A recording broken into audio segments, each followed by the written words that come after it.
Em um país onde o tempo de contribuição decide quem viverá com dignidade, bilhões foram tomados sem aviso. A verdade por trás do maior esquema de corrupção contra os aposentados brasileiros.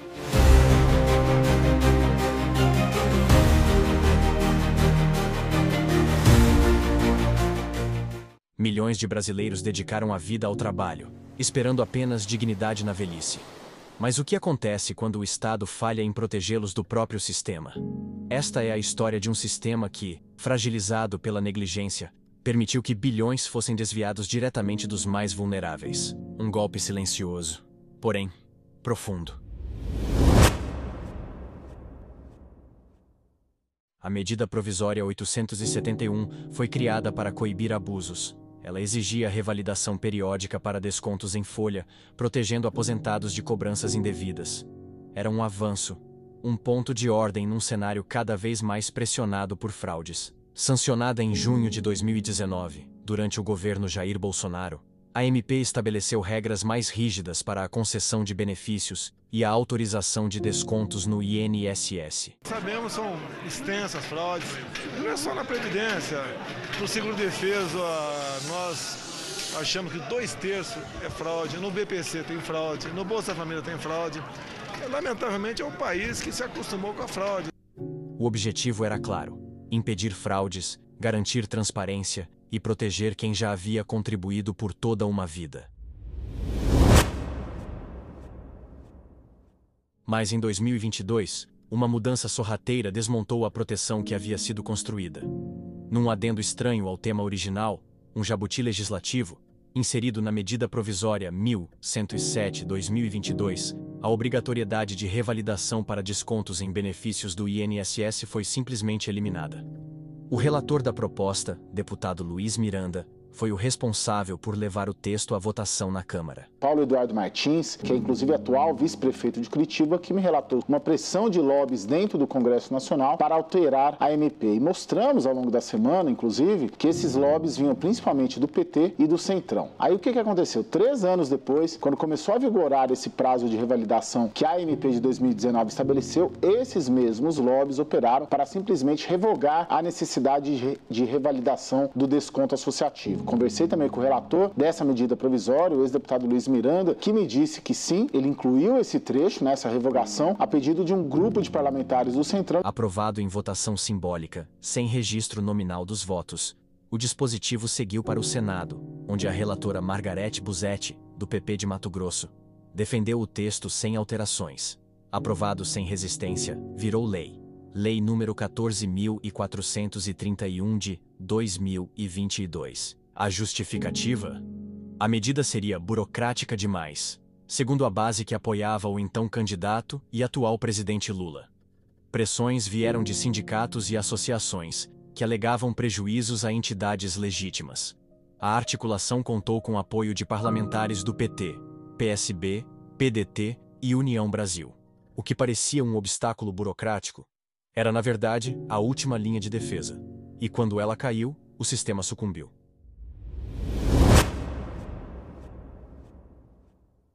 Com o fim da exigência de autorização renovada, entidades de fachada começaram a agir. Aposentados passaram a perceber descontos que nunca autorizaram. Os valores somavam-se, mês após mês. O golpe era silencioso, invisível para muitos, e operava dentro do próprio Estado. A Polícia Federal identificou que o esquema envolvia servidores de alto escalão do INSS, como o ex-presidente Alessandro Stefanuto, o ex-procurador Virgílio Antônio Filho e o ex-diretor André Fidelis. Empresários e lobistas também participaram, destacando-se Antônio Carlos Camilo Antunes, conhecido como Careca do INSS, e Cecília Rodrigues Mota, ex-presidente de associações suspeitas. O esquema desviou cerca de 6,3 bilhões de aposentados e pensionistas, com parte dos recursos sendo utilizados na aquisição de imóveis, veículos de luxo e outros bens. A operação sem desconto revelou a extensão da fraude, que afetou milhões de beneficiários em todo o país. As regiões mais carentes do país foram também as mais exploradas. No norte e no nordeste, milhares de aposentados, em sua maioria analfabetos digitais, viram seus rendimentos desaparecer sem explicação. Em Raposa, no Maranhão, 100% dos beneficiários investigados relataram descontos desconhecidos. Não foi apenas uma fraude contábil, foi uma agressão à dignidade. Entre as entidades investigadas pela Polícia Federal por descontos indevidos nos benefícios do INSS, temos sindicatos voltados a aposentados e pensionistas, associações de servidores públicos, sindicatos de limpeza e conservação, entidades de auxílio e proteção social, além de associações mutualistas e sindicatos do setor privado. Mas em meio a esses nomes, um sindicato em especial chama a atenção, não por estar diretamente no centro da investigação, mas pela coincidência envolvida. O Sindinap, o Sindicato Nacional dos Aposentados, Pensionistas e Idosos, não é investigado formalmente, mas tem como vice-presidente José Ferreira da Silva, o Frei Chico, irmão do presidente Luiz Inácio Lula da Silva. Entre 2019 e 2023, o Sindinap registrou um crescimento acelerado em sua arrecadação. 17,6 milhões em 2019, 22,2 milhões em 2020, 39,6 milhões em 2021, 63 milhões em 2022 e 90,5 milhões de reais em 2023. O aumento acumulado, superior a 414%, levanta questionamentos sobre a origem e legitimidade desses valores, sobretudo diante de relatos de descontos realizados sem autorização expressa de beneficiários. O caso reacende discussões sobre a transparência na atuação de entidades sindicais, o risco de abusos e a fragilidade dos mecanismos de controle sobre os contra-cheques de milhões de aposentados. Carlos Lupe, presidente licenciado do PDT e ex-ministro dos governos Lula e Dilma, assumiu a pasta da Previdência em janeiro de 2023. Em vez de agir com firmeza, Lupe minimizou as denúncias.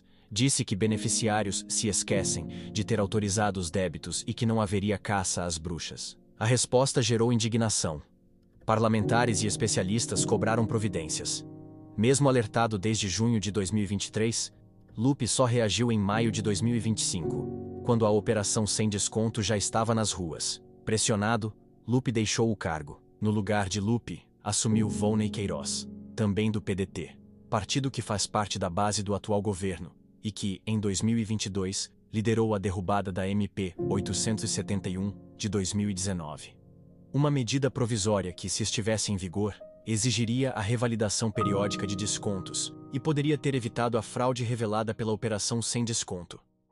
As investigações revelaram um esquema sofisticado de descontos indevidos em benefícios de aposentados e pensionistas. Mais de 6 bilhões de reais foram desviados silenciosamente, mês após mês, por entidades que atuavam com acesso direto à folha do INSS. 31 entidades estão sob apuração, e 12 processos administrativos foram abertos para apurar responsabilidades. Algumas delas foram suspensas, mas muitas seguem ativas. A justiça pode vir atrasada, mas não deve ser esquecida. O Estado agora corre para corrigir o que negligenciou. Mas como reparar a confiança quebrada? Como devolver dignidade a quem foi roubado em silêncio?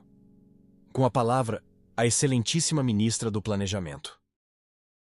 Ninguém vai ficar prejudicado nessa conta. Todos serão ressarcidos. A única coisa que nós temos que ponderar, o dinheiro que irá ressarcir é não só fruto da apreensão de bens, porque pode ser insuficiente. Se precisar a União complementar, nós iremos complementar. Mas vamos complementar com dinheiro público. Ou seja, com o nosso dinheiro.